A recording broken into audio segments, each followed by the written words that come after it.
حسین ابن محسن رضی اللہ تعالیٰ عنہ نے بیان کیا کہ ان کی پھوپھی نبی کریم صلی اللہ علیہ وسلم کی خدمت میں اپنے کسی مسئلے کے سلسلے میں حاضر ہوئیں تو آپ صلی اللہ علیہ وسلم نے پوچھا کیا تم شادی شدہ ہو؟ انہوں نے عرض کیا یا رسول اللہ جی ہاں میں شادی شدہ ہوں۔ آپ صلی اللہ علیہ وسلم نے دریافت فرمایا کہ تم اپنے شوہر سے کیسا برتاؤ کرتی ہو؟ انہوں نے عرض کیا کہ حتی الامکان یعنی جتنا ممکن ہوتا ہے میں ان کی خدمت میں کوئی کمی اور کوتاہی نہیں کرتی۔ ہاں وہ بات الگ ہے کہ میں کبھی بیمار ہوں، کبھی تھکاوٹ بہت زیادہ ہو، کوئی تکلیف میں پھنس جاؤں، وہ الگ بات ہے کہ میں خدمت کرنے سے عاجز ہی ہو جاؤں، لیکن میں پوری کوشش کرتی ہوں ان کی خدمت میں، ان کو خوش کرنے میں اور ان کی ہر چیز کو پورا کرنے میں۔ آپ صلی اللہ علیہ وسلم نے فرمایا، اب جو بات حضور علیہ الصلوۃ والسلام نے بیان فرمائی وہ تمام ہی خواتین کو بہت غور سے سننا چاہیے۔ تو آپ علیہ الصلوۃ والسلام نے کیا ارشاد فرمایا کہ اپنے خاوند کے ساتھ اپنے برتاؤ پر غور کرنا، اپنے خاوند کے ساتھ اپنے برتاؤ پر غور کرنا۔ کیوں؟ کیونکہ وہی تیری جنت بھی ہے اور وہی تمہاری دوزخ بھی ہے۔ اگر ان کے ساتھ اچھا برتاؤ تم کرو گی تو وہ تمہاری جنت ہے، اور اگر تم ان کے ساتھ برا برتاؤ کرو گی تو وہ تمہاری دوزخ ہے۔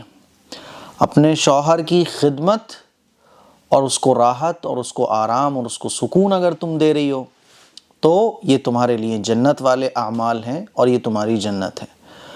اور اگر شوہر کی نافرمانی، شوہر کی خدمت نہ کرنا، اس کو پریشان کرنا اور طرح طرح کے غلط کام اس کے ساتھ کرنا، اللہ کے نبی صلی اللہ علیہ وسلم نے ارشاد فرمایا کہ یہ تمہارے اعمال تمہاری دوزخ ہے۔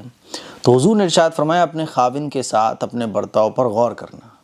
اگر تمہارا برتاؤ اس کے ساتھ اچھا ہے تو تم جنتی ہو، اور اگر تمہارا برتاؤ اس کے ساتھ اچھا نہیں ہے تو تم دوزخی ہو۔ ایک دوسری حدیث میں آپ علیہ الصلوۃ والسلام نے ارشاد فرمایا کہ جو عورت اپنے شوہر کی نافرمان ہوتی ہے تو اس کی کوئی بھی نماز اس کے سر سے اوپر نہیں جاتی، یعنی اس کی کوئی بھی نماز اللہ کے ہاں قبول نہیں ہوتی۔ تو میری عزیز بہنوں، ان دو حدیثوں پر تمام ہی بہنیں غور کریں اور اپنی اصلاح کرنے کی کوشش کریں۔ سامنے والا غلط ہے اور آپ کا ہسبینڈ اگر غلط ہے تو کوئی بھی اگر غلط ہے تو اس کا مطلب یہ نہیں ہوتا کہ ہم بھی غلط ہو جائیں۔ عام طور پر ایک خیال یہ بن گیا ہے کہ سامنے والا اگر غلط ہے تو خود بھی غلط ہو جاؤ۔ اگر آپ کا ہسبینڈ خراب ہے تو وہ اپنی آخرت کو برباد کر رہا ہے، آپ بھی اگر اس کے ساتھ خراب بن جاؤ گی تو آپ بھی اپنی آخرت خراب کر رہی ہو۔ آپ کی جو ذمہ داریاں اللہ تعالیٰ نے آپ کے اوپر رکھی ہیں وہ آپ کو پورا کرنا ہے۔ ہسبینڈ کے اوپر جو ذمہ داریاں اللہ تعالیٰ نے رکھی ہیں وہ ہسبینڈ کو پوری کرنی ہے۔ اب مان لیجیے وہ اپنی ذمہ داریوں میں کوتاہی کرتا ہے تو اس کا مطلب یہ نہیں ہے کہ آپ وہ کام کرنا شروع کر دو جس سے آپ کی آخرت ہی تباہ ہو جائے۔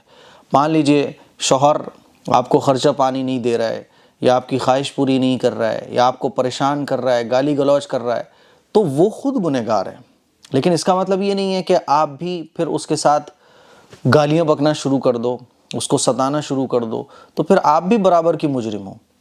اسی لیے عام طور پر یہ ذہنوں میں ڈال دیا گیا ہے کہ اگر ہسبینڈ ایسا کرے، کوئی سامنے والا یہ کرے تو تم بھی اس کا برابر سے مقابلہ کرو۔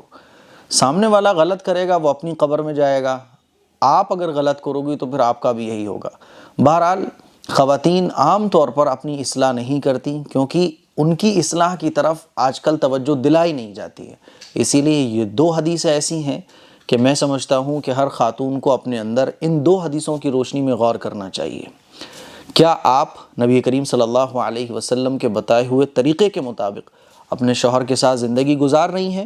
اگر گزار رہی ہیں تو بہت اچھا ہے، اور اگر نہیں گزار رہی ہیں تو غور کرنے کی ضرورت ہے، کیونکہ وہی آپ کی جنت ہے اور وہی آپ کی دوزخ ہے۔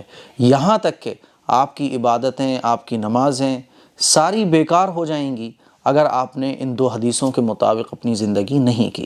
دعاؤں کی گزارش ہے۔ السلام علیکم ورحمۃ اللہ وبرکاتہ۔